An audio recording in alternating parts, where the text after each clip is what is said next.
Buenos días a todos. Volvemos a transmitir desde aquí el centro, el nuevo centro de salud mental y adicciones de la ciudad de Chacabuco. Estamos ahora en exclusiva y mano a mano con el ministro de Salud de la provincia, Nicolás Kreplak, a quien ya desde ya agradecemos por estos minutos para con nosotros.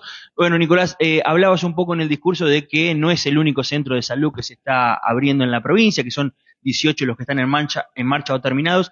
La primera pregunta es, ¿qué lugar o qué rol tiene la salud mental en las políticas públicas de la provincia? Buen día. Buen día, ¿qué tal? Sí, ya este es el número 19, Centro Comunitario de Salud Mental, que se suman a todos los CPA, que se suman a una política muy importante de salud mental. Nosotros tenemos una subsecretaría, el ministerio tiene el ministro y las subsecretarías. Hay una subsecretaría que es administrativa, así que hay tres subsecretarías funcionales, digamos, ¿no? Que tienen las políticas públicas. Una de salud mental. ¿Cuál es la importancia de salud mental en la provincia de Buenos Aires? Es una de las subsecretarías, es una de las áreas más importantes en la política de la provincia de Buenos Aires. ¿Por qué? Porque hacía falta, eh, primero porque es un país, la problemática de salud mental tiene una prevalencia muy, muy alta en la sociedad, están todavía subdiagnosticadas, todavía están medio ocultas, rige cierto tabú histórico, pero además nosotros nos encontramos en un proceso de transformación. Tenemos que cambiar la forma de entender los padecimientos subjetivos, de abordarlos, el diseño de las políticas públicas, tiene que ver con el cumplimiento de la ley de salud mental. Nosotros estamos en un proceso de adaptación de la oferta de servicios de salud de los hospitales y del sistema de salud en general para que también contenga salud mental. Esto quiere decir, antes salud mental iba por un carril separado del resto de la salud. Teníamos hospitales especializados para salud mental, que eran estos monovalentes o neuropsiquiátricos, donde a una persona que tenía un padecimiento en salud mental se lo internaba ahí, y a veces era gente que había tenido un episodio una vez en su vida y luego pasaban décadas viviendo en ese lugar, ya en una condición más de prisión, digamos, más parecida a eso. Para los sectores pobres y para el resto casi no había, y se había armado toda una red, y existe, que tiene que ver con el sector privado. Pero el público tenía muy poca oferta. Nosotros empezamos, primero que el modelo manicomial es un modelo que viola los derechos humanos, termina gente estando encerrada durante décadas sin poder elegir qué hacer con su vida, sin haber cometido ningún delito, simplemente habiendo tenido un episodio que alteraba su funcionamiento psíquico. Entonces había que cambiar ese proceso para poder transformar los hospitales neuropsiquiátricos en hospitales abiertos a la comunidad y externar. Nosotros hemos externado ya más de la mitad de la población. Bueno, a casi toda la población en verdad nos quedan más o menos un tercio de los que estaban cuando llegamos nosotros. En la mitad de las salas, un poco menos de la mitad de las salas, ya han sido cerradas la mitad, y la otra mitad está todavía en proceso, adaptándolo. Pero para poder hacer eso, para poder sacar a la gente de neuropsiquiátricos y ofrecer una alternativa distinta, lo que se hizo es un trabajo muy grande de oferta de servicios de salud. Todos los hospitales. Aparecieron estos centros de día, digamos. Claro, primero todos los hospitales generales, porque también esto se habla mucho cuando se dice la ley de salud mental y, bueno, en las ofertas de los distintos candidatos a presidentes plantean que hay que anular o cambiar la ley de salud mental. Primero porque no la leyeron, seguro, y hablan sobre algunos estigmas que no tiene la ley de salud mental. Pero ¿qué era lo que había que hacer? Otros dicen, la ley de salud mental es buena, pero nadie la ejecuta. Bueno, nosotros la estamos ejecutando. ¿Qué quiere decir? Los hospitales generales tienen que tener atención de salud mental de urgencia. Entonces nosotros en todos los hospitales de la provincia tenemos equipos 24 horas, interdisciplinarios, psicólogo, psiquiatra, trabajador social, salas de internación, porque si una persona tiene un episodio agudo me refiero a una persona esquizofrénica que de repente necesita una internación. No es cierto que la ley dice que no se puede internar. Se puede internar, se debe internar, y el sistema de salud tiene que ofrecer una respuesta para poder atender esa problemática y luego que vuelva a tener una vida lo mejor posible. Lo que pasaba era que internaban en un neuropsiquiátrico y se quedaban ahí muchas veces por décadas. Bueno, entonces todos los hospitales tienen, ahora vamos a ir a Junín, de hecho inauguraron unas salas nuevas en el de salud mental dentro del hospital impersonal. Pero la otra parte, que no es solamente la urgencia, es cómo trabajamos el seguimiento de todos los días. Entonces, bueno, por supuesto crecieron los profesionales en los hospitales para hacer consultorios externos, pero sobre todo abordamos en lugares como el Centro de Salud Comunitaria, mejoramos y recuperamos todos los CPA, pero además llevamos ya 146 centros de salud, de atención primaria a la salud, inaugurados, en donde en la mayor parte de ellos también hay salud mental. Estamos trabajando salud mental en las escuelas, en un programa muy lindo en las escuelas secundarias con los chicos. Nos hacen talleres de salud mental, que es una temática que los pibes y las pibas quieren hablar, necesitan hablar. Ya ese tabú que los que somos más grandes quizás tuvimos en nuestra infancia o en nuestra historia sobre las problemáticas de salud mental, ya los pibes por suerte no lo tienen y hablan de sus problemáticas y de sus dificultades y comunitariamente en las escuelas se empiezan a resolver estas problemáticas. La verdad que la salud mental para nosotros es muy importante, creemos que hace falta durante muchos más años seguir invirtiendo cada vez más dinero en mejorar la oferta de servicios de salud, estar más cerca de la gente y garantizar que cualquier persona, no importa lo que le esté pasando, tenga la posibilidad de acceder. El modelo que había en nuestro país era para clases medias y altas en salud mental. Ahí tenemos que llegar a todos.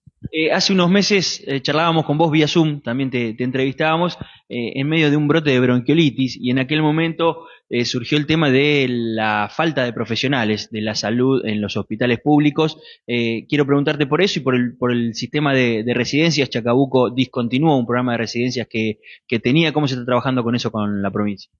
Bueno, es cierto, tuvimos un brote de bronquiolitis en mayo, que fue un pico muy alto, más alto de historia, que se atendió muy bien en ese momento que hicimos esa llamada a la atención social, logramos ordenar el sistema y ahora estamos muy bien, ha bajado muchísimo, estamos incluso por debajo de lo habitual para esta época, fue un pico más grande y adelantado.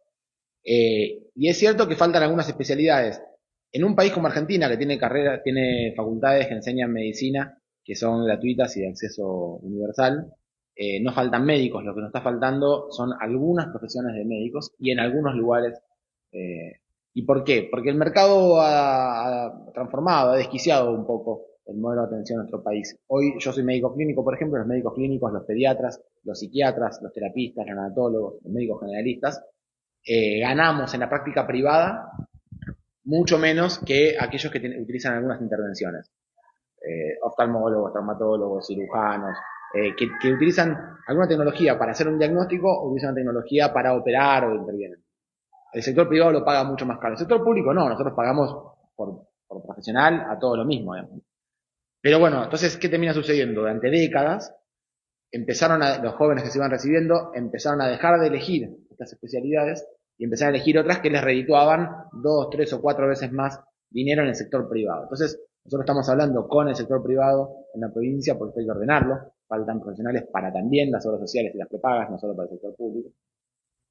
Y lanzamos un programa en la provincia llamado Más Salud, Más Cuidados, que lo que hace es, les paga un poco más en la residencia estas especialidades que dije recién, les ofrece la planta dentro de los hospitales públicos para que se queden, incluso si quieren dedicación exclusiva, que eso se paga un poco más, le pagamos las carreras universitarias, le pagamos becas de investigación. Resultado, en este primer llamado, nosotros tuvimos ahora el primer llamado a residencias, después vienen las dos readjudicaciones, en las cuales va a seguir creciendo. La provincia aumentó la cantidad de residentes y especialmente lo aumentó en psiquiatría y en pediatría. En pediatría aumentamos el 80%, un 80% más que el año anterior. Y también, por suerte, muchísimos de los que terminaron la residencia decidieron quedarse en la planta de los hospitales. Así que es un primer año de esta política. Pensemos que siempre que hablamos de políticas de fuerza laboral, hablamos de políticas a largo plazo. Hacer un médico formarse como médico son 8 o 10 años y una especialidad son 4 o 5 años más. Así que es un esfuerzo muy grande que estamos llevando adelante, pero este primer año ya empezó a funcionar mejor y esperemos que con el devenir del tiempo se vayan corrigiendo esto que históricamente el mercado ha transformado de sistema salud. Está muy bueno el ejemplo hoy que se discute tanto de menos Estado, más mercados, la intervención estatal en este caso, si dejáramos en manos del mercado, desaparecerían algunas profesiones y se quedarían solo alguna otra. Está buena el ejemplo como para mencionar la importancia del Estado. Sí, porque sí, y esto tiene, justamente el mercado lo desconfigura porque hay un estímulo especial de algunos sectores que venden un producto que son una parte muy alta. Pensemos que la mayor parte de las obras sociales en nuestro país están gastando más del 40% de lo que gastan las obras sociales en medicamentos. Entonces, hay un sector muy concentrado que vende recursos, vende tecnologías, que tiene estímulos para que ciertas profesiones quieran ser elegidas para utilizar más consumo en salud. Pero eso cambia el modelo de atención. ¿Qué hacemos si no tenemos pediatras? ¿Qué hacemos si no tenemos clínicos o psiquiatras o generalistas o terapistas? El sistema de salud no puede funcionar sin estas profesiones que son las centrales, las de cuidado. Entonces hay que rearmar el modelo. Eso tiene que ver con el plan quinquenal de la provincia de Buenos Aires que lanzamos con Axel Kicillof, que viene a cambiar un poco el modelo de atención y fortalecer esto de tener equipo de cuidado. Uno tenga un centro de salud. Acá en Chacabuco estamos haciendo un centro de salud enorme. Vamos a venir a inaugurar en unos días con el gobernador. Nosotros queremos que en el centro de salud esté el equipo, que a uno lo conoce, que si uno tiene un problema, y pensémoslo así tan simple, si yo voy a una guardia con un dolor abdominal, ese día en la guardia me van a dar una medicación y me pedirán una ecografía. Si yo voy a un centro de salud cerca de mi casa, me va a preguntar qué comí, qué me pasó y me va a decir, bueno, fíjate esto y volvé mañana. Uno no puede volver mañana a la guardia, porque cambió el médico a la guardia. Entonces, si se hice esto, pero mejoró o no mejoró, ese seguimiento que uno puede tener con lo que nosotros llamamos atención primaria de la salud, reduce la tecnologización, baja los costos y medicaliza menos. Y cualquiera de nosotros no quiere tomar medicamentos si no son necesarios. Sabemos que el medicamento tiene efectos adversos, además de costar dinero. Así que ese modelo de atención hay que transformarlo. Y si no tuviéramos Estado, ¿qué ha pasado en los países donde se implementó esta idea del voucher, esta idea de los seguros de salud? La propuesta de Bullrich y de Milei es la misma. A uno le dice voucher, a otro le dice seguro, pero en verdad es la misma, que es dejar de sostener los hospitales públicos con presupuesto y pasar a darle una tarjeta o un voucher al paciente, para que cuando va, la utilice y que se financie ese hospital por el uso de la población. ¿Qué pasa en un lugar como Chacabuco? ¿Qué pasa con las clínicas en Chacabuco? No hay. Porque no te da la escala. La escala de distritos de 50.000 habitantes y más chicos peor, no te permiten sostener una guardia abierta con un médico las 24 horas como tenemos en Chacabuco. Eso sucede porque el Estado apuesta al derecho a la salud. Entonces, ¿qué sucedería? No solamente nos faltarían profesionales, sino que además faltarían hospitales. Nicolás, te cambio un poco de tema. En aquella nota que hacíamos hace algunos meses hablamos también sobre el programa Cunita que había reactivado la provincia de Buenos Aires. Chacabuco no había adherido hasta ese momento. ¿En qué etapa está eso? Bueno, ahora adherió, firmó, y lo que falta ahora es la implementación. Estamos en proceso de eso, de trabajando con los equipos, las capacitaciones. El programa Cunita es un programa importantísimo. Es muchísimo más que solamente darle la cuna a la persona que nace.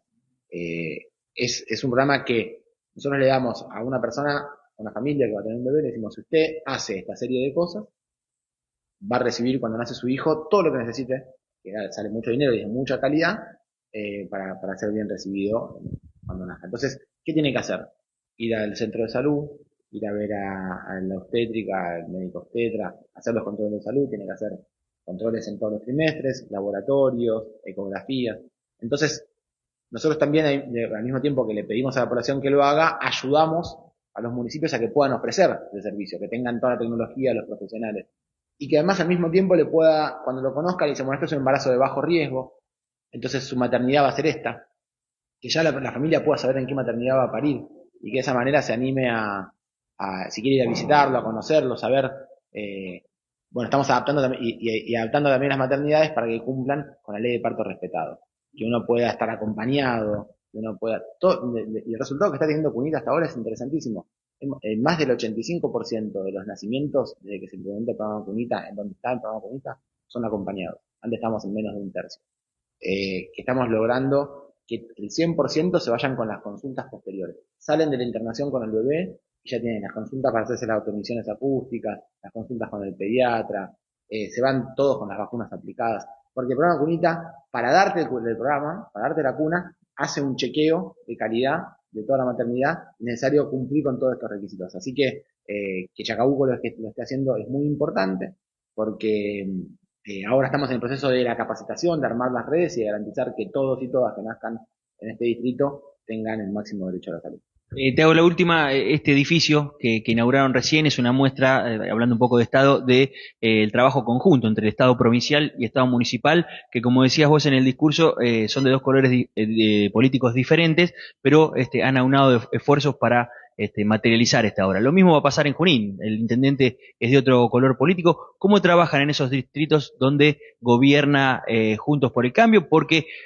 han sido varias las veces que tanto, bueno, desde Chacabuco, desde Junín, se ha dicho que la provincia discrimina a la ciudad por tener otro color político. Bueno, eso es objetivamente una mentira. Eh, Toda la pandemia, bueno, además realmente es de mal gusto decirlo porque ha habido un trabajo tremendamente uniforme por parte del gobernador. Lo planteó claramente, en Chacabuco no viven personas que son de Juntos por el Cambio, viven ciudadanos con herencia. Entonces necesitan derecho a la salud, derecho a la educación y al trabajo. De hecho, vamos a venir con el gobernador en poquitos días y con una agenda muy cargada acá en Chacabuco. Depende mucho también de cómo entiendan la gestión y el Estado los intendentes. Hay intendentes con los cuales, con alguna discusión, con un ida y vuelta, o mucho más llanamente, nos vamos a poner de acuerdo. El derecho a la salud lo tenemos que consolidar entre todos. Nosotros tenemos un Consejo de Salud Provincial con todos los secretarios de salud, nos ponemos de acuerdo, planteamos un plan quinquenal. Bien, con la mayoría se trabaja bien. Hay algunos municipios donde la politización, la idea, están en continua campaña electoral, entonces están siempre intentando sacar tajada de algo que no corresponde. Y me parece que eso le hace mal a la salud de la gente. Por ejemplo, en Junín no tenemos aplicada, no han firmado el convenio Oportunita. Si bien la maternidad es provincial, entonces nosotros cumplimos en la maternidad con los estándares para poder darle el kit a las personas. Los centros de salud no trabajan en red con la maternidad y no quieren cumplir con todos los pasos de cuidado que ya mencioné recién en este caso. Así que no solamente por ser de distintos colores políticos, sino también depende de la vocación de la autoridad local de trabajar integradamente, porque por supuesto que nosotros, por ejemplo en Junín también estamos en un proceso de construcción de un CAPS, está un poco más demorado que el de acá, porque está todavía con la licitación, pero es lo mismo. Es decir, la provincia lo intenta igual, aunque el municipio, lamentablemente, incluso para la salud de su pueblo, no quiere hacer. Ministro, gracias. Por favor, ustedes, muchas gracias.